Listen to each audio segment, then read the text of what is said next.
સર્વ વૈષ્ણવને જય શ્રી કૃષ્ણ। આપણે ગયા વખતે 86ના પાઠમાં શું શીખ્યા હતા ફરી આપણે જોઈ લઈએ। સેવા સ્મરણમાં તન્મય બને તો જીવ પુષ્ટ બને છે। શેમાં તન્મય થવું જોઈએ? પ્રભુની સેવામાં અને સ્મરણમાં। જીવ જે ભાવથી જુએ છે તે જીવના માટે ઈશ્વર તેવા બની જાય છે। આપણે જે ભાવથી ઈશ્વરને જોઈશું તો ઈશ્વર એવા બની જશે। જે ક્રિયામાં ક્રિયાનું અભિમાન ના હોય તેને શું કહેવાય? લીલા કહેવાય। શ્રી કૃષ્ણની લીલા કહેવાય। કેમ? કારણ કે ઈશ્વરને સુખની ઈચ્છા નથી। કનૈયો અગર ચોરી કરે છે તો એ બીજાના માટે કરે છે, એટલે ક્રિયા બાંધે પણ લીલા મુક્ત કરે। કોઈ પણ રીતે પરમાત્મામાં તન્મય થવાની જરૂર છે। કામથી, દ્વેષથી, ભયથી કે સ્નેહથી કોઈ પણ ભાવથી પરમાત્મામાં તન્મય થઈએ તો પ્રભુ તેને તેમના સ્વરૂપનું દાન કરે છે।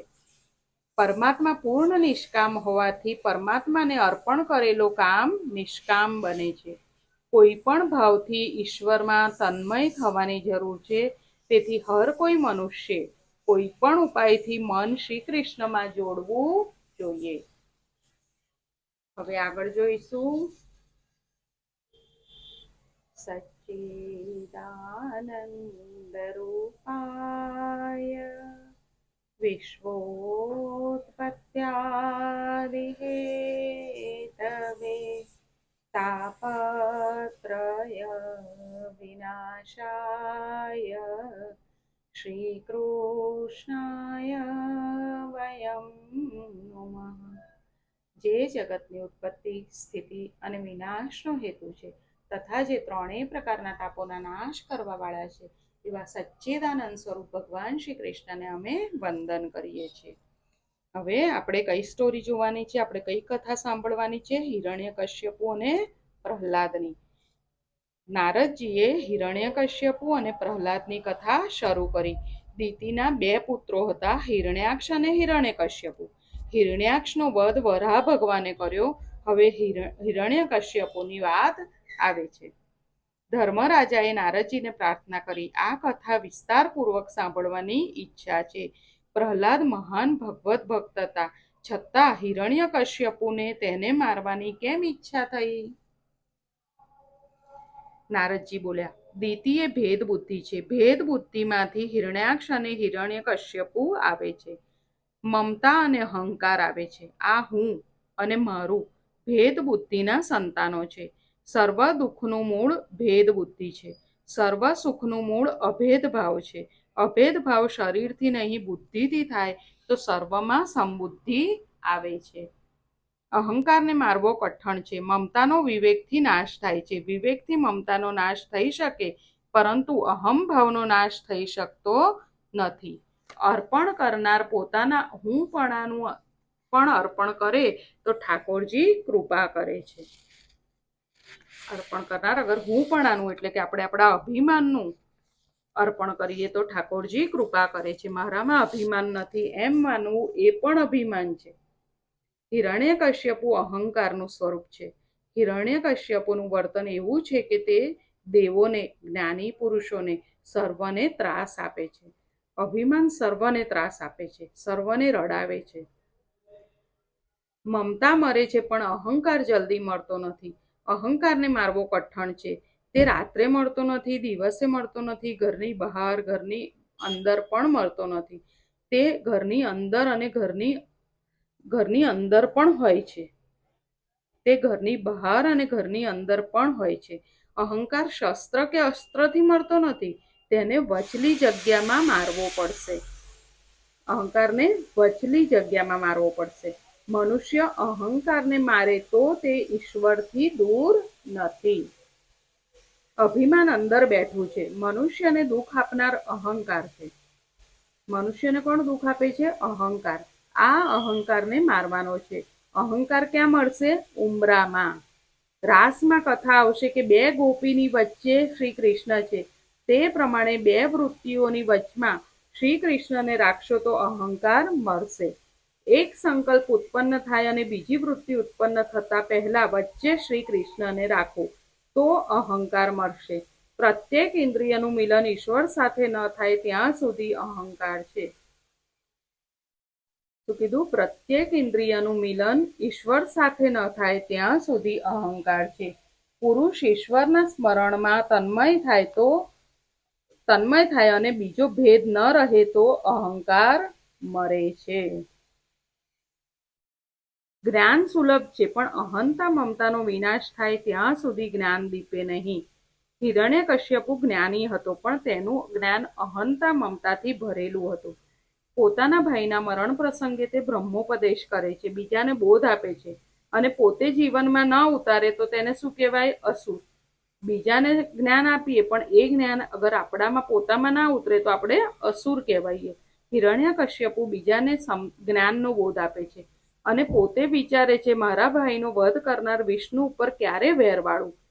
એક ગૃહસ્થનો પુત્ર મરણ પામ્યો, તેને ત્યાં સાધુ આવ્યા.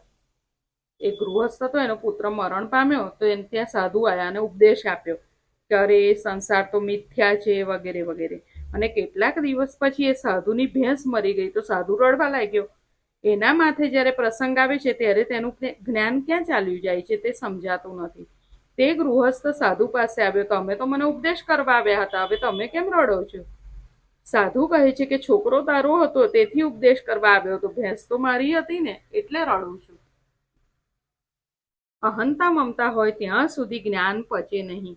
ભક્તિ વગરનું જ્ઞાન કેવળ શબ્દમય બને, તેથી જીવને લાભ થતો નથી. જ્ઞાનનો અનુભવ વૈરાગ્ય અને ભક્તિ વગર થતો નથી. વેદાંત અને બ્રહ્મજ્ઞાનની વાતો કરે ને પ્રેમ સંસારના વિષયો સાથે કરે એ જ દૈત્યના વંશનો. હિરણ્યકશ્યપુના મૃત્યુના સમાચાર સાંભળી હિરણ્યકશ્યપનો ભાઈ હતો હિરણ્યાક્ષ. હિરણ્યાક્ષના મૃત્યુના સમાચાર સાંભળી હિરણ્યકશ્યપુ કહે કે મારા ભાઈને મારનાર વિષ્ણુ સાથે હું યુદ્ધ કરીશ. માતા દિતિને હિરણ્યકશ્યપુએ અનેક પ્રકારે બોધ આપ્યો છે. દિતિને સંતોષ થયો. હિરણ્યકશ્યપુએ વિચાર્યું કે હું આજે વિષ્ણુ સાથે લડવા નહીં જાઉં. એકવાર વરદાન પ્રાપ્ત કરી અજર અમર બનીશ, તે પછી યુદ્ધ કરવા જઈશ. હિરણ્યકશ્યપુ તપસ્યા કરવા જાય છે. હિરણ્યકશ્યપુની પત્નીનું નામ છે કયાધુ. કયાધુએ પૂછ્યું કે તપસ્યા કરી ઘરે ક્યારે આવશો? હિરણ્યકશ્યપુએ જવાબ આપ્યો, ઘરે આવવાનો દાડો નક્કી નથી. 10,000 વર્ષ તપ કરીશ. તપ કરી અનેક સિદ્ધિઓ પ્રાપ્ત કરી ઘણા વર્ષે ઘરે આવીશ. એવું કોણે કીધું? હિરણ્યકશ્યપુએ એની પત્ની કયાધુને કીધું કે હું બહુ વર્ષો તપ કરીશ, બહુ સિદ્ધિઓ પ્રાપ્ત કરીશ ને પછી ઘરે આવીશ. હિરણ્યકશ્યપુ મંદરાચળ પર્વત ઉપર આવ્યો. આ કથા ભાગવતમાં નથી. વ્યાસજીએ વિષ્ણુ પુરાણમાં આ કથા લખી છે. દેવોએ બૃહસ્પતિને પ્રાર્થના કરી છે, હિરણ્યકશ્યપુની તપશ્ચર્યામાં વિઘ્ન કરો. દેવોએ શું કીધું કે આ તપશ્ચર્યામાં વિઘ્ન કરો. તો બૃહસ્પતિ પોપટ રૂપે મંદરાચળ પર્વત ઉપર આવ્યા. હિરણ્યકશ્યપુ જે જગ્યાએ તપ કરવા બેઠેલો તેની નજીકના ઝાડ ઉપર બેસીને નારાયણ નારાયણ બોલવા લાગ્યા. જ્યારે હિરણ્યકશ્યપુ મંત્રનો જપ કરવા લાગે ત્યારે પોપટ બોલે નારાયણ નારાયણ. હવે હિરણ્યકશ્યપુએ વિચાર્યું કે જે વિષ્ણુને મારવા હું તપ કરું છું અને આ પોપટ એનું જ કીર્તન કરે છે, આ આવ્યો ક્યાંથી? મળતો પણ નથી. આજે તપશ્ચર્યા કરવા બેસવા માટે સારો દિવસ નથી. એટલે હિરણ્યકશ્યપુ કંટાળીને સાંજે ઘરે આવ્યો. હવે હિરણ્યકશ્યપુની પત્ની હતી કયાધુ. કયાધુને પતિ તે જ દિવસે ઘરે પાછા આવ્યા. તેથી આશ્ચર્ય થયું કે આ જલ્દી કેમ આવી ગયા? આ તો વર્ષો પછી આવવાના હતા.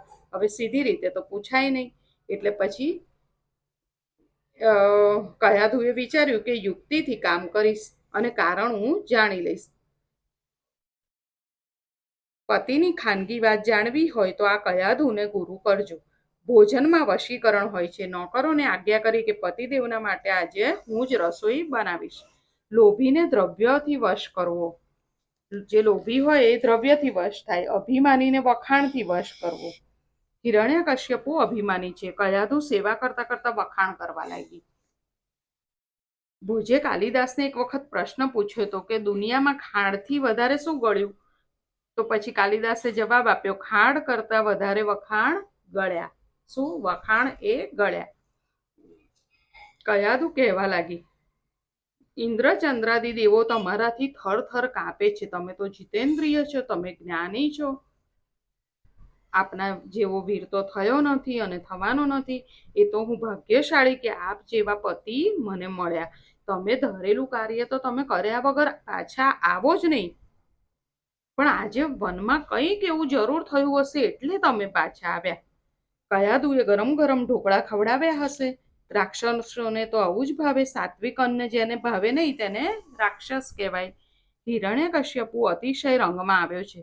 કહેવા લાગ્યો કે મારું કામ કર્યા વગર તો હું પાછો આવું જ નહીં, પરંતુ આજે તો વિઘ્ન થયું, અપશુકન થયા એટલે મારે પાછું આવવું પડ્યું. એટલે કયાદુએ પૂછ્યું કે શું વિઘ્ન થયું? હિરણ્યકશ્યપુએ કહ્યું કે હું જે ઝાડ નીચે બેસીને તપશ્ચર્યા કરતો હતો તે ઝાડ ઉપર એક પોપટ આવ્યો અને નારાયણ નારાયણ એવું બોલવા લાગ્યો. કયાદુને આનંદ થયો. વિચાર્યું, મારા પતિ પરમાત્માનું નામ કોઈ દિવસ લેતા નથી, પણ હું કહીશ તો નારાયણની ધૂન કરો તો માને નહીં. ભારે અભિમાની છે, તેથી મારે યુક્તિ કરવી પડશે.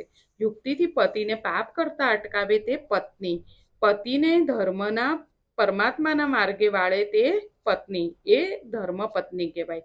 પત્ની પતિને ધર્મ અને મોક્ષના માર્ગે વાળે. આ સુંદર તક છે. આ બહાને હું તેમની પાસે ભગવાનનું નામ વારંવાર લેવડાવીશ. કયાદુને લાગણી હતી ને કે મારા પતિદેવ સુધરે.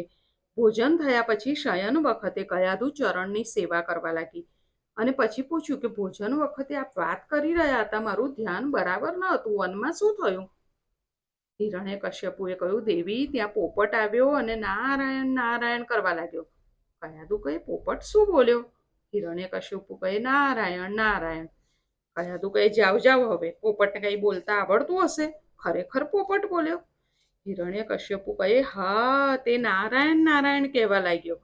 બિચારો કામવશ થયેલો એટલે પત્ની જેમ પૂછે તેમ ઉત્તર આપ્યા કરે. કયાદુએ આ પ્રસંગનો લાભ લઈને પતિ પાસે આ પ્રમાણે 108 વાર જપ કરાવ્યો.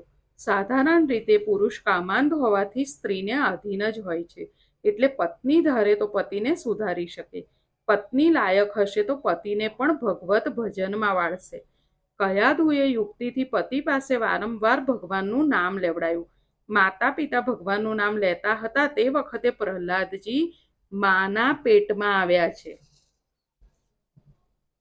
શું કીધું? માતા પિતા ભગવાનનું નામ લેતા હતા તે વખતે પ્રહલાદજી માના પેટમાં આવ્યા છે. આથી હિરણ્યકશ્યપુ રાક્ષસ, તેમ છતાં પ્રહલાદ મહાન ભગવત ભક્ત થયા. કયાદુ સગર્ભા છે. હિરણ્યકશ્યપુ તપશ્ચર્યા કરવા ગયા છે. 36,000 વર્ષો તપશ્ચર્યા કરી છે. અન્ન જળનો ત્યાગ કર્યો છે. કળિયુગમાં અન્ન જળમય પ્રાણ છે. આ સતયુગની વાત છે. સતયુગમાં અસ્થિમય પ્રાણ હતા, તેથી આ શક્ય થયું. કેવળ તપ કરવાથી મનુષ્યનું કલ્યાણ થતું નથી, તે શુદ્ધ થતો નથી, પરંતુ તેની પાછળ ભાવના પણ શુદ્ધ હોવી જોઈએ.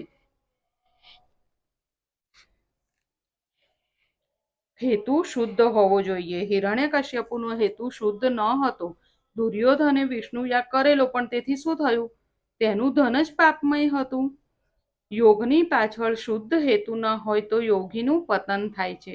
માત્ર યોગ સાધવાથી હૃદય વિશાળ થતું નથી. યોગ સિદ્ધિથી બીજી શક્તિઓ આવશે, પણ તેનું હૃદય વિશાળ થશે નહીં. બ્રહ્માનુભૂતિ વગર હૃદય વિશાળ થતું નથી. હિરણ્યકશ્યપુની તપશ્ચર્યા કેવળ ભોગવિલાસ માટે હતી, દેવોને ત્રાસ આપવા માટે હતી. ગીતાજીની ભાષામાં કહીએ તો તેનું તપ તામસ તપ હતું, તેથી તેના જેવું મળવું જોઈએ તેવું ફળ મળ્યું નહીં. હિરણ્યકશ્યપુની તપશ્ચર્યાથી પ્રસન્ન થઈ બ્રહ્માજી ત્યાં આવ્યા છે. રાફડા ઉપર જળ છાંટ્યું. રાફડામાંથી હિરણ્યકશ્યપ બહાર આવ્યો. બ્રહ્માજી ત્યાં આવ્યા અને પૂછ્યું કે બોલ, તારી શું ઈચ્છા છે? હિરણ્યકશ્યપુએ કહ્યું કે મને અજરામર બનાવવું, એટલે હું ક્યારે મરું જ નહીં. બ્રહ્માજીએ કહ્યું, દરેકને મરવું તો પડે જ છે, તું બીજું કંઈ માંગ. એટલે હિરણ્યકશ્યપુએ કહ્યું કે મને અજરામર થવાનું વરદાન આપવું જ પડશે, મારે બીજું કાંઈ જોતું નથી. તો પછી એણે યુક્તિ કરીને કહ્યું, હું દિવસે ના મરું, રાત્રે ના મરું, જળથી ના મરું, ચેતનથી ના મરું, અસ્ત્રથી ના મરું, શસ્ત્રથી ના મરું, બહાર ન મળવું, અંદરથી ન મળવું, એ બધું માંગ્યું એણે. બ્રહ્માજીએ વિચાર કર્યો, હિરણ્યકશ્યપુએ તપશ્ચર્યા તો ખૂબ કરી છે, તો વરદાન તો આપવું જ પડશે. બ્રહ્માજીએ વરદાન આપ્યું. હિરણ્યકશ્યપુની શક્તિ વધી છે. ઇન્દ્ર વગેરે દેવોનો પણ તેણે પરાભવ કર્યો છે. દેવો ઘણા દુઃખી થયા છે. પરમાત્માની પ્રાર્થના કરી છે. ભગવાને કહ્યું, મારા લાડીલા વૈષ્ણવો દુઃખી થાય છે ત્યારે હું અવતાર ધારણ કરું છું. પાપી દુઃખી થાય તો ભગવાન ઉપેક્ષા કરે છે, અવતાર ધારણ કરતા નથી. દેવોને ભગવાને આશ્વાસન આપ્યું છે, જ્યારે તે પોતાના પુત્ર પ્રહલાદનો દ્રોહ કરશે, પ્રહલાદને મારવા તૈયાર થશે, ત્યારે હું અવતાર ધારણ કરીશ અને હું હિરણ્યકશ્યપુને મારીશ. પ્રભુએ શું કીધું કે જ્યારે હિરણ્યકશ્યપુ પોતાના પુત્ર પ્રહલાદનો દ્રોહ કરશે ને એને મારવા તૈયાર થશે, ત્યારે હું અવતાર ધારણ કરીશ. આ બાજુ પ્રહલાદનો જન્મ થયો છે. પ્રહલાદ ધીરે ધીરે મોટા થાય છે. સર્વને આહલાદ આનંદ આપતા હતા, તેથી તેમનું નામ પડ્યું પ્રહલાદ. પ્રહલાદજી 5 વર્ષના થયા છે. દૈત્યોના ગુરુ હતા શુક્રાચાર્ય. તેમના પુત્ર હતા શંડ અને અમર્ક. હિરણ્યકશ્યપુએ શંડામર્કને બોલાવ્યા અને શંડામર્કને કહ્યું કે આ બાળકને રાજનીતિ ભણાવો. હવે આપણે આગળની કથા આવતા વખતે જોઈશું. આજે આપણે શું શીખ્યા? આજે આપણે શીખ્યા કે પ્રત્યેક ઇન્દ્રિયનું મિલન ઈશ્વર સાથે ન થાય ત્યાં સુધી અહંકાર છે. પુરુષ ઈશ્વરના સ્મરણમાં તન્મય થાય અને બીજો ભેદ ન રહે તો અહંકાર મરે છે. અહંતા મમતા હોય ત્યાં સુધી જ્ઞાન પચે નહીં. લોભીને દ્રવ્યથી, જે લોભી હોય દ્રવ્યથી વશ થાય ને અભિમાની વખાણથી વશ થાય. કેવળ તપ કરવાથી મનુષ્યનું કલ્યાણ થતું નથી. તપની પાછળ ભાવના શુદ્ધ હોવી જોઈએ, હેતુ શુદ્ધ હોવો જોઈએ. આજે અહીંયા સુધી રાખીએ, ફરી જલ્દી મળીએ. સર્વને જય શ્રી કૃષ્ણ.